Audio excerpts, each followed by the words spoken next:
అరణ్యపు అంచున ఉన్న పచ్చని మైదానంలో ఒక ప్రత్యేకమైన ఉదయం పుట్టింది.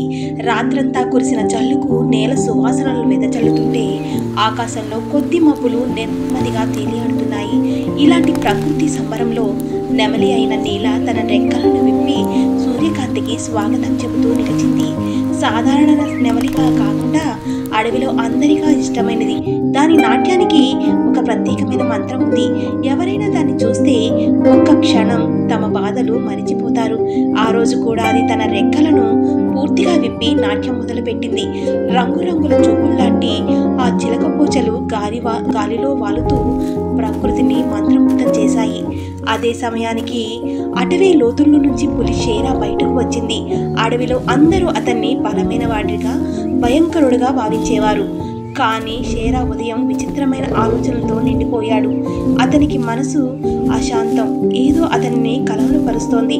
అడవిలోని జీవులు అతన్ని గౌరవించినా ఎవ్వరూ అతన్ని స్నేహం చేయడానికి ధైర్యం చేయలేదు.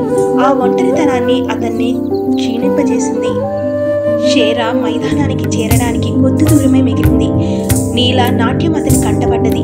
క్షణం పాటు అతని అడుగులు నిలిచిపోయాయి. రంగుల అడుగులు, లయ, రెక్కలు, తడుపు అన్నీ కలిసి ఒక మాయా ప్రపంచంలా కనిపించాయి. దశాబ్దాల క్రితం తన చిన్నప్పుడే చూసిన ఆ ఆటల ఆనందాలు, జ్ఞాపకాలు ఒక్కసారిగా గుర్తుకొచ్చాయి. అతని ముఖంలో మొదటిసారిగా ఓ చిన్న చిరునవ్వు మెరుపులా మెరిసింది. నీల షేరాను చూసి ఇతర జంతువుల్లాగా భయపడకుండా మెల్లగా అతనికి ఎదుటికి వచ్చి రెక్కలను నమిలిస్తూ నమస్కరించింది. ఎందుకు నువ్వు ఇలా చేస్తున్నావు షేరా అని ఆశ్చర్యంగా అడిగాడు. నా నాట్యం ఆనందం కోసం, నన్ను చూసే వాళ్ళ హృదయాల్లో వెలుగు నింపడమే నా పని, నీలా చిరునవ్వుతో చెప్పింది. నీ గుండె కూడా ఎందుకో భారంగా కనిపిస్తుంది. షేరా నిట్టూర్పు విడిచాడు. నేను శక్తివంతుణ్ణి. అందరూ నన్ను చూసి భయపడతారు కానీ ఎవ్వరూ నన్ను అర్థం చేసుకోరు. నీలా కిలకిలా నవ్వింది. నీ అడుగులు చాలా బలమైనవి, కానీ నాట్యం అంటే శక్తి మాత్రమే కాదు, మనసు కూడా అని చెప్పి నీల తన నాట్యాన్ని కొనసాగించింది.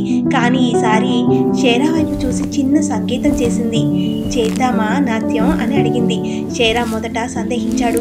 కానీ తర్వాత ఆ మృదువైన సంగీతంగా గాలిలో కదిలే రెక్కలు అతన్ని కదిలించాయి. అతను తన పంజాలను నేలపై నిదానంగా కదిలించాడు. అడవి చరిత్రలో ఎప్పుడూ జరగని విషయం అది. నెమ్మదిగా నాట్యం మొదలుపెట్టింది. నెమలి నాట్యం, పులి అడుగులు, రెండు విభిన్న ప్రపంచాలు కలిసి ఒక లయలో నృత్యం చేశాయి. పచ్చని మైదానం, తడి, గాలి, మెరిసే సూర్యకాంతి ఇవన్నీ కలిసి ఒక అపూర్వ దృశ్యాన్ని సృష్టించాయి. చివరికి షేరా ఊపిరి పీల్చుకున్నాడు. ఈరోజు నేను భయం విడిచాను, నువ్వు నాకు ఆనందం నేర్పావు. నీలా గర్వంగా రెక్కలు చిలికించి మనసుకు నాట్యం కలిగితే అడవికే శాంతి వస్తుంది. ఆ రోజు నుంచి పులి షేరా ఇక భయంకరుడే కాదు, స్నేహం, శాంతి నేర్చుకున్న మంచి నాయకుడయ్యాడు.